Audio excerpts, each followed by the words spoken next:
வணக்கம் நண்பர்களே. Israel, Iran இடையே தற்போது நம்மை ஆச்சரியத்தில் வைக்கும் போர் நிகழ்வு பற்றி முழுமையான தகவலை இப்போது பகிர்கிறேன். முந்தைய சில நாட்களில் இதுவரை இல்லாத அளவின் போர்கள் நிகழ்வாகி வருகிறது. இஸ்ரேல், ஈரானின் தண்ணீர் ஆணையகம், அணு மையங்கள் மற்றும் இராணுவ தளங்கள் மீது விமானத் தாக்குதல்கள் நடத்தியுள்ளது. இதில் ஈரான் இழப்புகள் மிக அதிகம். 585க்கும் மேற்பட்டோர் உயிரிழந்தனர் என்று அறிகிறது.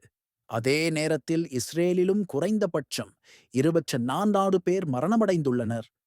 இதற்கு பதிலாக ஈரான் ஹைபர்சோனிக் மற்றும் சாதாரண ஏவுகணைகளின் சரிபுள்ளிகளை இஸ்ரேல் மீது கொண்டு வந்துள்ளது. இதன் காரணமாக மனிதநேயம் பாதிக்கப்பட்டுள்ளது. பொதுமக்கள் பயக்கின்றனர். தொழில்நுட்ப ஊடகங்கள் உடைந்துள்ளன.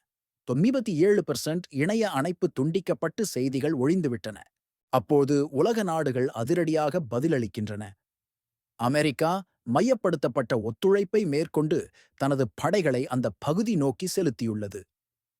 பிரம்மாண்டமான மக்கள் கூட்டணியில் சேர்ந்த நாடுகளும் ஐக்கிய நாடுகளின் பொதுச் செயலாளர் அந்தோனியோ குட்டரஸ் மற்றும் யூரோப்பிய தலைமை நாடுகளும் இஸ்ரேலும் ஈரானும் தங்களது நடவடிக்கைகளை தளர்த்த வேண்டும் என வலியுறுத்தி நேரடி பேச்சுவார்த்தைக்கான அழைப்பை விடுத்துள்ளன. இந்நிலையில் ரஷ்யா, இஸ்ரேல், ஈரான் பேச்சுவார்த்தைக்கான சக்தியாக தன்னை ஒப்படைக்க முனைந்து உள்ளது. இது சர்வதேச தப்பிகளுக்கும் வளர்ச்சிக்குமான ஒரு வாய்ப்பாக பார்க்கப்படுகிறது. இந்த சூழ்நிலை சர்வதேச பொருளாதாரம், நடைமுறை பாதுகாப்பு, எண்ணெய் மற்றும் வாயு விளைவுகள் தெளிவாக பாதிக்கப்படலாம். இது மட்டுமல்லாது அணு ஆயுதத்தை பயத்தில் வைத்தும் உலக அசைவான வியப்பை ஏற்படுத்துகின்றது. இப்போது இந்தியா இதற்கு எப்படி பதிலளிக்கிறது? இந்திய அரசு சர்வதேச அவசர கூட்டங்களுக்கு இணைந்து நிலைமை அமைதியாக தேவை என்பதை வலியுறுத்தியுள்ளது. எங்கள் நாடு இச்சண்டை முற்றிலும் ஒற்றுமையுடன் சமாளிக்க தயாராக உள்ளது.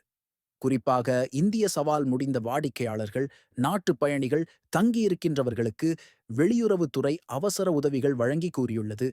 இந்த போரின் அம்சமான தாக்கங்கள், மனித தோல்வி, நாட்டின் வெளிநாடு பாதுகாப்பு, இந்திய மரியாதை, ஆல் நமக்கு தொடர்புடையவை. இவை அனைத்தும் நமது வாழ்வில் வலிமையையும் பதற்றத்தையும் கொண்டு வருகிறது. இந்த வீடியோ உங்களுக்கு சிந்திக்க தூண்டும் என்றும் தகவல்களை பகிர விரும்பினால் லைக், கமெண்ட், ஷேர், சப்ஸ்கிரைப் செய்ய மறக்காதீங்க. நன்றி.